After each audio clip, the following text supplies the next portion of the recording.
Praise the lord. మన ప్రభువును ప్రియరక్షకుడైన యేసుక్రీస్తు యొక్క శ్రేష్టమైన నామంలో మీ అందరికీ కూడా శుభాభివందనాలు. ఈ 5వ ఎపిసోడ్కి మిమ్మల్ని అందరి మరలా ఆహ్వానిస్తున్నా. ఈరోజు మనం ధ్యానించబోయే అంశము రక్షకుడు మరియు రక్షణ. పాపము ఎంత భయంకరమైనదో మనము గత ధ్యానాల్లో విన్నాం. పాపము వ్యాధి కంటే భయంకరమైనది, పాపము పేదరికం కంటే కూడా భయంకరమైనది. అయితే ఈ పాపము తీసుకొచ్చే ఫలితాలను మనము తెలుసుకోలేకపోవడం వల్ల, చూడకపోవడం వల్ల పాపం కంటే వ్యాధి, పేదరికాలు ఇవి చాలా భయంకరమైనవిగా మనం చూస్తున్నాం. అయితే పాపమే వీటన్నిటికంటే తీవ్రమైనది. అయితే ఈ పాపం నుండి రక్షించడానికి ఒక రక్షకుడు మనకు అవసరమై ఉన్నది. ఆ రక్షకుని గురించి మనం ఈరోజు విందాం. దీనికంటే ముందుగా అసలు రక్షింపబడడం అనే విషయాన్ని ముందుగా ఆలోచిద్దాం. చూడండి, ఒక వ్యక్తి గోతులో పడినప్పుడు ఆ యొక్క వ్యక్తిని పైకి లేపితే దాన్ని ఆ గోతి నుండి ఆ వ్యక్తిని రక్షించాడు అని మనం అర్థం చేసుకుంటాం. ఒక వ్యక్తి వ్యాధి బారిన పడి బయటకు వచ్చినప్పుడు, స్వస్థపరచబడ్డప్పుడు ఆ వ్యక్తి వ్యాధి నుండి రక్షింపబడ్డాడంటారు. ఒక వ్యక్తి అప్పుల బాధలో, పేదరికంలో ఉన్నప్పుడు, తిరిగి తను కోల్పోయినదంతా సంపాదించినప్పుడు ఆ వ్యక్తి పేదరికం నుండి రక్షింపబడ్డాడంటారు.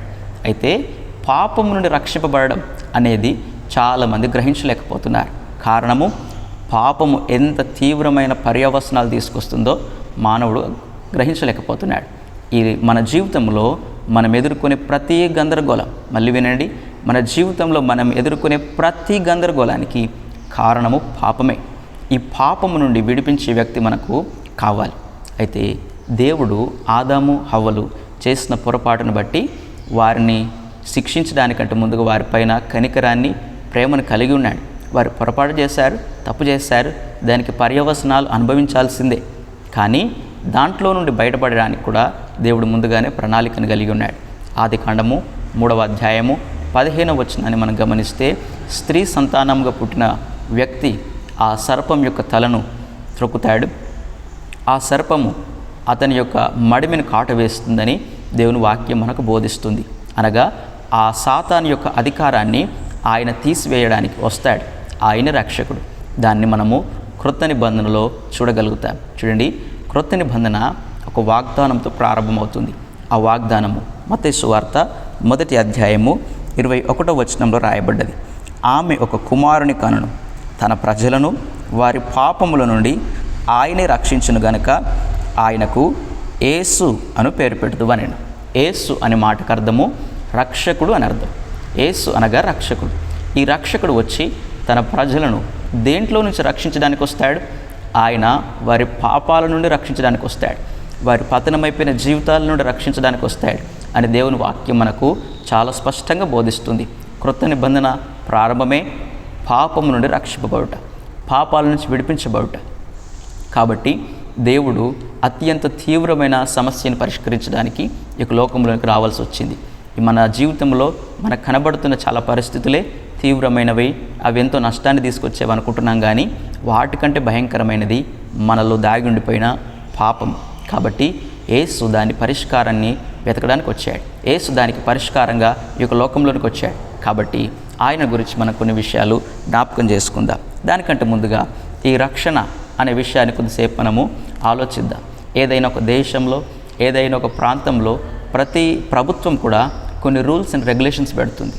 ఉదాహరణకు ట్రాఫిక్ రూల్స్ చూసుకోండి. మన దేశంలో చాలా ట్రాఫిక్ రూల్స్ ఉంటాయి. ఎవరైనా సరే ఆ రూల్స్ని ఉల్లంఘించిన వారు దానికి జరిమానా చెల్లించాలి, దానికి క్రయధనం చెల్లించాలి, లేకపోతే అతడు శిక్షించబడతాడు.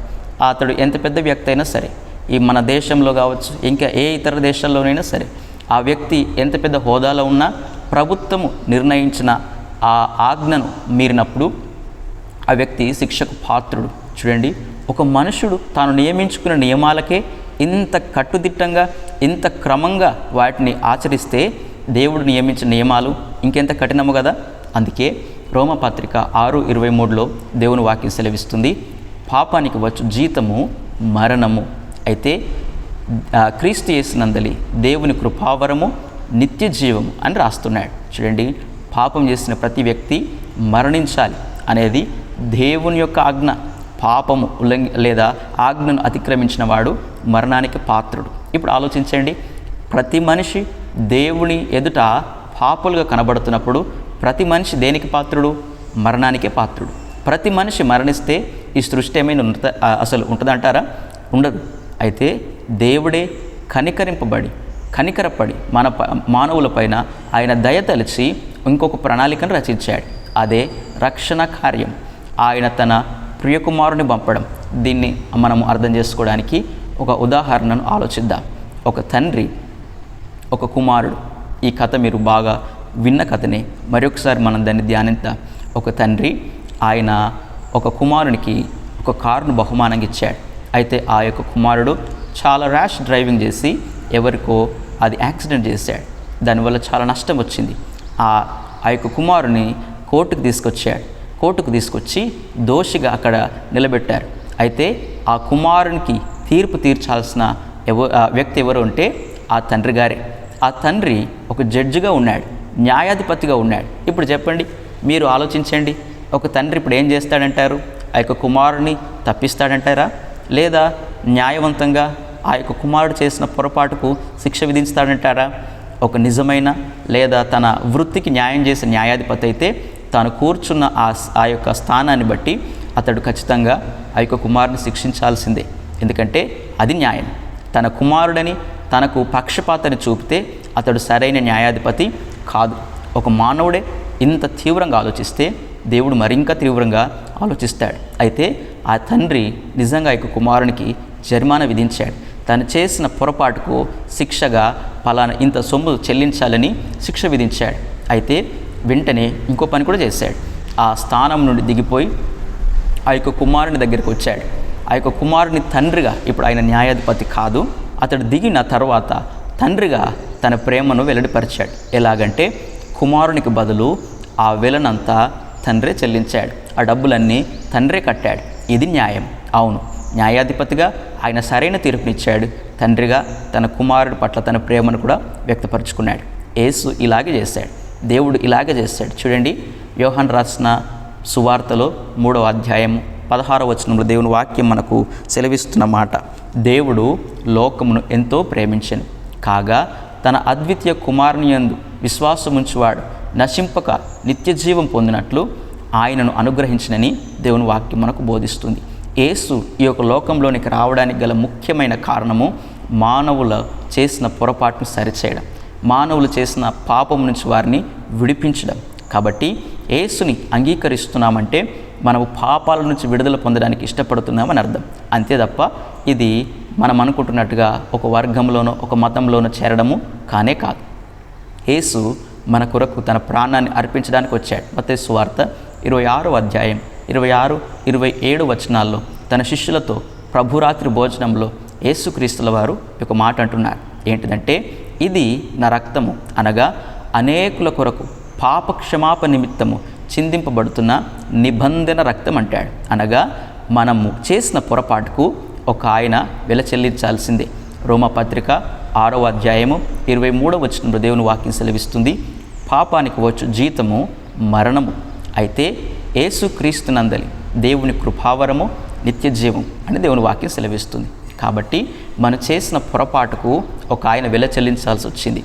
మనము ఆ వెలను చెల్లించలేని పరిస్థితుల్లో ఉన్నప్పుడు ఆయనే మన స్థానాన్ని తీసుకొని మనకు రావాల్సిన శిక్షను భరించాడు. ఆయన పేరే యేసు. ఎవరైతే ఆయన నా కొరకు మరణించాడు అని అంగీకరిస్తారో వారు రక్షింపబడతారు, వారి పాపాలు కడగబడతాయి, వారు ఇంకా దేవుని ఎదుట ఏమాత్రం నిర్దోషులుగా నిలబడాల్సిన అవసరత లేదు. దీన్ని రక్షణ అంటారు. అయితే ఎవరు రక్షింపబడాలి? పాపం చేసిన వారందరూ రక్షింపబడాలి. మరి ఎవరు పాపం చేశారు? దేవుని వాక్యం సెలవిస్తుంది, నీతిమంతుడు లేడు, ఒక్కడును లేడు, అందరూ పాపం చేసి దేవుడు అనుగ్రహించే మహిమను పొందలేకపోయారు అని రోమపత్రిక 3వ అధ్యాయం 23వ వచనంలో దేవుని వాక్యం సెలవిస్తుంది. కాబట్టి మనం అందరము పాపులమే. ఎవరైతే ఒక వ్యక్తి తన వ్యాధిని గ్రహిస్తాడో ఆ వ్యక్తి మాత్రమే వైద్యుని సంప్రదిస్తాడు. అంతవరకు తనలో దాగిండిపోయిన వ్యాధిని గ్రహించని వ్యక్తికి వైద్యుడు అక్కర్లేదు. అలాగే మనల్ని మనము నీతిమంతులమని మంచివారిమని అనుకుంటున్నప్పుడు మనకు రక్షకుడు అక్కర్లేదు. మన పొరపాట్లు, మన బలహీనతలు, మన జీవితం ఏంటిదో మనం అర్థం చేసుకున్నప్పుడు మనము గ్రహిస్తాం, ఖచ్చితంగా మనకు రక్షకుడు అవసరమై ఉన్నాడని. అందుకే యేసయ్య ఈ యొక్క లోకంలో ఉన్నప్పుడు ఆయన చెప్పాడు, నేను పాపులను పిలవచ్చి తిని కానీ నీతిమంతులను పిలవడానికి రాలేదు. ఆరోగ్యవంతునికి వైద్యుడు అక్కర్లేదు, కానీ ఒక రోగికి వైద్యుడు కావాల్సింది. అవసరమైనదని దేవుని వాక్యం మనకు బోధిస్తుంది. నిజమే, ఆయన ఈ లోకంలో తాను పాపిని అని ఒప్పుకునే ప్రతి వ్యక్తిని రక్షించడానికి వచ్చాడు. తాను పొరపాటు చేశాను, ఈ పొరపాటు నుంచి నాకు విడుదల కావాలి అని కోరుకునే వ్యక్తిని పిలువడానికి, రక్షించడానికి వచ్చాడు. ప్రయాసపడి భారాన్ని మోస్తూ ఈ భారాన్ని ఎలా తీసేసుకోవాలో తెలియని వారి కొరకు ఆయన యొక్క లోకంలోనికి వచ్చాడు. నిజమే, ఆయన ప్రతి మనిషిని తన రక్తంలో కడిగి శుద్ధీకరించాలని దేవుని యొక్క ప్రణాళిక. ఈ వాక్యం వింటున్న మనమందరం కూడా ఒకసారి మనల్ని మనము పరీక్ష చేసుకుందాం. బాల్యం నుండి ఇప్పటి వరకు మనం ఎన్నో పొరపాట్లలో పడి ఉన్నాం. ఎన్నోసార్లు దేవుని చిత్తాన్ని నెరవేర్చలేక, దేవునికి సరైన విధంగా మనం జీవించలేక చాలా పాపాలు చేస్తుంటాం. అయితే వీటన్నిటికీ ఆయన క్రయదినాన్ని చెల్లించాడు. వీటన్నిటికీ ఆయన రొక్కం చెల్లించాడు. మరలా మనము దాని కొరకు ప్రయాసపడాల్సిన అవసరత లేదు. మనం చేయాల్సిన పనుల్లో ఒకటి, యేసు నా కొరకు మరణించాడని విశ్వసించడం. విశ్వసించిన వాడు మాత్రమే రక్షింపబడతాడని దేవుని వాక్యం మనకు బోధిస్తుంది. కాబట్టి యేసయ్యను విశ్వసించడమే రక్షణకు కారణం. విశ్వాసము మారు మనసు పశ్చాత్తాపంతో నడుస్తుంది. దీన్ని మనము రాబోతున్న బైబిల్ స్టడీలో జ్ఞాపకం చేసుకుందాం. ఇప్పుడు మనము రక్షకుడు అనే విషయాన్ని విన్నాం. మరి రక్షణ అనే విషయాన్ని కూడా మనం జ్ఞాపకం చేసుకుందాం. చాలామంది క్రైస్తవులు రక్షణ అనగా కేవలం పాపక్షమాపణ అంటారు. అయితే మీరు ఇంతవరకు చదివిన వాక్యం అలా లేదు. మత్తయి సువార్త 1వ అధ్యాయము 21వ వచనం అలా చెప్పట్లేదు. తన ప్రజలను వారి పాపాల నుండి క్షమించడానికి రావడు, ఆయన వారి పాపాల నుండి రక్షించడానికి వస్తాడు. కాబట్టి రక్షణ అనే విషయాన్ని ఇంకొంచెం ఎక్కువగా మనం ధ్యానించాలి. రక్షణ ఇది 3 కాలాల్లో ఉంటుందని బైబిల్ మనకు బోధిస్తుంది. మొదటిగా ఆయన రక్తము ద్వారా మన గత జీవితంలో అనగా పాస్ట్లో మనము బాల్యం నుండి ఇప్పుడున్న స్థితి వరకు, మీరు ఏ వయసులో ఉన్నారో ఆ వయసు వరకు మనం చేసిన ప్రతి పాపము యేసు రక్తము కడిగివేస్తుంది. దీన్ని మనము ఎఫెసీ పత్రిక 2వ అధ్యాయం 8వ వచనంలో చూడవచ్చు. మనము క్రియల వల్ల కాకుండా కృప వల్ల, విశ్వాసం వల్ల మాత్రమే రక్షింపబడ్డాం. అనగా యేసు సిలువలో మరణించడం ద్వారా మనకు రావాల్సిన శిక్షను, మనం చేసిన పొరపాట్లకు క్రయదినాన్ని చెల్లించాడు. ఆయన రక్తము మన ప్రతి పాపాన్ని కడిగింది. దీన్ని రోమా పత్రికలో దేవుని వాక్యం సెలవిస్తుంది, జస్టిఫికేషన్ అంటారు. నీతిమంతుడిగా మార్చబడుట. ఒక వ్యక్తి ఆ బాల్యం నుండి ఇప్పుడున్న స్థితి వరకు ఒక్క పాపం కూడా చేయలేడు అని యేసు రక్తం మనకు ధృవీకరిస్తుంది. అనగా జీరో సిన్. అసలు ఎంతటి పరిశుద్ధుడో ఆ దేవుని ఎదుట మనం నిలబడ్డప్పుడు, యేసు రక్తంలో కడగబడ్డ ప్రతి వ్యక్తి జీవితాన్ని దేవుడు చూసినప్పుడు దేవుడు సాక్ష్యం ఇస్తాడు, నీలో పాపం లేదు అని. మరి మన పాపాలను ఎక్కడికి వెళ్ళాయి? మనం చేసిన పొరపాట్లను ఎక్కడికి వెళ్ళాయి అంటే అవి యేసు రక్తంలో కడగబడ్డాయి. అందుకే యేసు ఇంత గొప్ప ఆధిక్యతనివ్వడానికి మన మధ్యలోనికి వచ్చాడు. రెండవది, ఈ రక్షణ కేవలము మన పాత జీవితాన్ని కడగడంతో ఆగిపోదు, కానీ మరి ఎన్నడూ కూడా పాపం యొక్క అధికారం అనగా ఇప్పుడున్న పరిస్థితుల్లో మరల పాపంలో పడిపోకుండా రక్షించడానికి కూడా ఆయన వచ్చాడు. అందుకే దీన్ని మన ఫిలిప్పీ పత్రిక 2వ అధ్యాయము 12వ వచనంలో కూడా చూడగలుగుతాం. అవును, యేసు కేవలము పాస్ట్లో జరిగిన పాపాన్ని మాత్రమే క్షమించడానికి రాలేదు, అది క్షమించడం.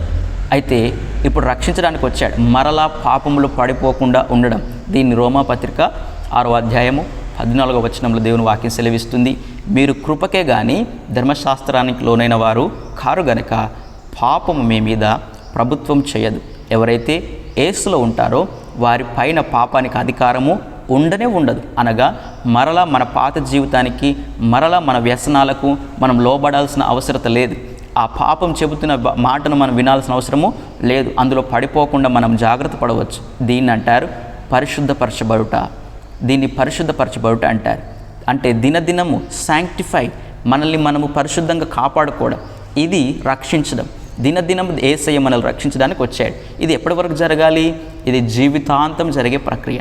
ఇది మన జీవితాంతం కూడా మన లోపల దాగుండిపోయిన ప్రతి మాలిన్యాన్ని కడుక్కోవడానికి దేవుడు అవకాశం ఇస్తాడు. చూడండి, మానవుడు కొన్ని తెలియక, కొన్ని తెలిసి చాలా పొరపాట్లు చేస్తాడు. అయితే తెలియని పాపాలు మనకు తెలియనప్పుడు మనం ఎలా ఒప్పుకుంటాం? అది సాధ్యం కాదు.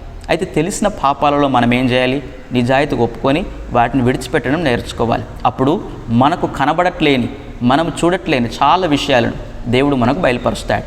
అప్పుడు మనము తెలుసుకున్న తర్వాత వాటిని ఒప్పుకోవాలి. అప్పుడు మళ్ళీ ఇంకా లోతుగా దాగుండిపోయిన ఆ విషయాలను మనకు బోధిస్తాడు. అప్పుడు మళ్ళీ ఒప్పుకొని విడిచిపెట్టాలి. అప్పుడు ఇంకా లోతైన విషయాలు మనకు బోధిస్తాడు. ఇలా దినదినము మన జీవితాలు పరిశుద్ధపరచబడతాయి. మనము ఆ దేవుని యొక్క స్వారూప్యాన్ని ధరించుకుంటాం. దీన్నే అన్నారు క్రీస్తుతో నడవడం, యేసు వలె జీవించడం.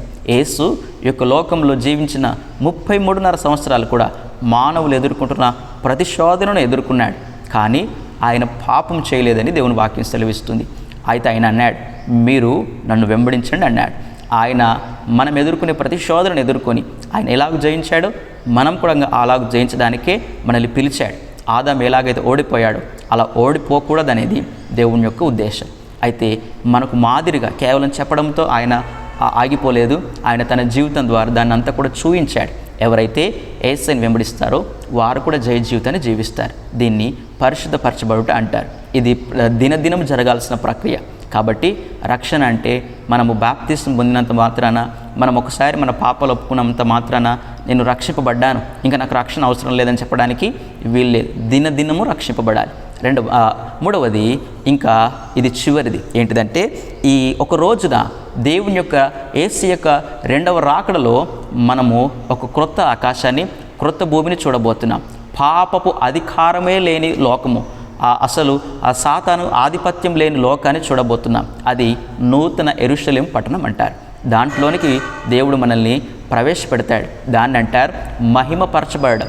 రోమీయులకు రాసిన పత్రిక 13వ అధ్యాయము 11వ వచనంలో దేవుని వాక్యం మనకు బోధిస్తుంది. దేవుడు మనల్ని మహిమపరచాలనుకుంటున్నాడు. కేవలం పరిశుద్ధపరిచి ఇక్కడతో ఆగిపోవడానికి మనం పిలువబడలేదు. ఈ మన మరణానంతరం లేదా దేవుని రాకడ తర్వాత జరగబోయే పర్యవసనాలు కూడా బైబిల్ మనకు బోధిస్తుంది. దాన్నే మహిమపరచబడుట. మనము ఆయన వలె మార్చబడతాం. మన స్వారూప్యము, మన గుణము, ఇంకా ఆయనకు మనకు తేడా లేనంతగా మనము మార్చబడతాం. మనం భూమి పైన ఉన్నంత కాలము మనం ఎంత గొప్పగా ఆత్మీయంగా జీవించినా ఆయనతో సమానంగా మనం జీవించలేం. కానీ ఒకరోజు ఆయన దగ్గరికి వెళ్ళినప్పుడు మాత్రము మనం ఆయన వలె జీవించగలం. మనం ఆయన వలె మార్చబడతాం. ఇదే వాక్యం మనకిస్తున్న సజీవమైన నిరీక్షణ. కాబట్టి రక్షణకు ఇవన్నీ గుర్తులు. దీన్ని మనం గమనించకపోవడం వల్ల చాలాసార్లు నేను రక్షింపబడ్డాను అని చెప్పుకొని మరలా పాపంలో జీవిస్తున్న వారు చాలామంది ఉంటున్నారు. దయచేసి ప్రియ సహోదరి, సహోదరుడా, వాక్యం వింటున్న మనమందరం కూడా రక్షింపబడ్డాం అనడానికి మనల్ని మనం ఒకసారి పరీక్షించుకుందాం. నిజంగా మనం ఏ విషయాల నుంచి రక్షింపబడ్డాం, ఏ విషయాలు మనలో నుంచి మనము విడుదల పొందాం అనే విషయాన్ని మనము గమనించాలి. యేసు పాపాల నుండి రక్షించడానికి వచ్చాడు. మనలో దాగిడిపోయిన ప్రతి మాలిన్యాన్ని కడగడానికి వచ్చాడు. పరిసయ్యుల గురించి మీరు విన్నారు. పరిసయ్యులు వారి క్రియలను మాత్రమే సరి చేసుకునేవారు, గిన్నె వెలుపల కడిగేవారు. అయితే యేసు ఆయన ఆంతరంగంలో దాగిడిపోయిన పాప స్వభావాన్ని సంపూర్ణంగా తొలగించడానికి వచ్చాడు. ఇది ఎవరు చేయలేని గొప్ప కార్యం. నిజమే, ఇది మన ఊహకు కూడా అందదు. కానీ అది మన జీవితంలో ఈ కార్యం దేవుడు చేయగలుగుతాడు. కాబట్టి మనము రక్షింపబడాలి. అయితే ఈ రక్షణకు మా మొదటి మెట్టు ఏంటిదంటే, మనము విశ్వాసం ఉంచి, రెండవది మారు మనసు పొందాలి. దీని గురించి రాబోతున్న బైబిల్ స్టడీలో మనము జ్ఞాపకం చేసుకుందాం. ఈరోజు ఈ రక్షకుడి గురించి, రక్షణ కార్యం గురించి వింటున్న మనమందరం కూడా యేసయ్య ఎందుకు వచ్చాడనే విషయాన్ని దయచేసి మనమందరం కూడా తెలుసుకోవాలి. ఒక మాట చూసుకొని ముగించుకుందాం. లూకాసు వార్త 19వ అధ్యాయము 10వ వచనం దేవుని వాక్యం సెలవిస్తుంది, నశించుట దేవునికి ఇష్టం లేదని. అలాగే యోహాను సువార్త 6:37 దేవుని వాక్యం సెలవిస్తుంది, నా ఎద్దుకు వచ్చిన వారిని నేను ఎంత మాత్రము త్రోసివేయనని. మన జీవితాలు ఎంత చెడిపోయినా, ఎంత పాడైపోయినా, అసలు వ్యర్థమైపోయిన జీవితాలు జీవిస్తున్నా సరే, ఎంతో ఘోరమైన పాపాలు చేసిన వ్యక్తిగా జీవిస్తున్నా సరే, యేసయ్య అంటున్నాడు, నేను ఆ పాపాలను కడగలను, నేను నిన్ను రక్షించగలను, నేను నిన్ను తిరిగి నీతిమంతుడిగా మార్చగలను. ఎంత గొప్ప ఆధిక్యత యేసయ్య మనకిచ్చాడో ఒకసారి ఆలోచించండి. అవును, మన జీవితంలో మనం ఎన్ని పొరపాట్లలో జీవించినా, ఎంత తప్పుడుగా జీవించినా, ఇప్పుడు ఒకసారి వాటి నుంచి విడుదల పొందాలన్న ఉద్దేశం నీకున్నట్లయితే యేసయ్యను మన హృదయంలోనికి ఆహ్వానించాలి. యేసయ్యను మన హృదయంలోనికి ఆహ్వానించినప్పుడు యేసు రక్తము ప్రతి పాపముని కడుగుతుంది. మరి ఎన్నడూ పాపం చేయకుండా తన ఆత్మ మనల్ని కాపుదల లేదా కాపు కాస్తూ ఆ సరైన మార్గం గుండా నడిపిస్తుంది. ఆయన పేరే పరిశుద్ధాత్మ దేవుడు. ఆయన మన లోపల ఉండి దినదినము మనల్ని సరైన మార్గంలోనికి నడిపిస్తాడు. ఒకరోజు ఆయన స్వారూప్యంలో మనం జీవించడానికి అర్హతనిస్తాడు. ఇంత గొప్ప ఆధిక్యతలో, ఇంత గొప్ప పిలుపుతో పిలువబడ్డ ప్రియ క్రైస్తవ, దయచేసి మన జీవితాలను ఒకసారి పరీక్షించుకుందాం. ఇకనైనా మనము నటన వేషధారణ జీవితాలు కాకుండా నిజాయితీకి దేవుని కొరకు జీవిద్దాం. పాపములు ఉన్న వారికి ఈ రక్షణ సువార్తను వినిపిద్దాం. అనేకులు దేవుని ప్రేమను తెలుసుకునే విధంగా ప్రయాసపడదాం. దేవుని కృప మనందరికీ కూడా తోడయుండి నడిపించునుగాక. ఆమేన్. ప్రార్థన చేసుకుందాం.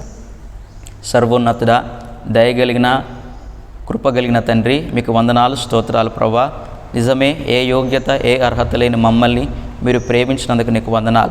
మాకు రావాల్సిన శిక్షను, మేము అనుభవించాల్సిన ప్రతి ఆ యొక్క మరణాన్ని ప్రభువా మీరు అనుభవించారు. మీరు మీ యొక్క పరిశుద్ధమైన రక్తంలో మీరు మమ్మల్ని కడిగారు. కొన్నందుకు వందనాలు ప్రభువా. ఒక నూతనమైన వ్యక్తులుగా మీరు మమ్మల్ని మార్చినందుకు నీకు వందనాలు. ఎందరైతే యొక్క వాక్యాన్ని విన్నారో, ఎందరైతే వారి జీవితాలు సరిచేసుకోవాలనుకుంటున్నారో వారందరికీ ప్రభువా మీ యొక్క రక్షణ భాగ్యాన్ని దయచేయండి.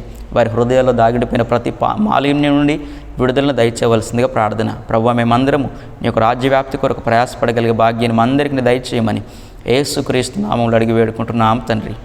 ఆమేన్. ప్రభు చిత్తమైతే మరొక బైబిల్ స్టడీలో మిమ్మల్ని కలుసుకుంటాను. Thank you.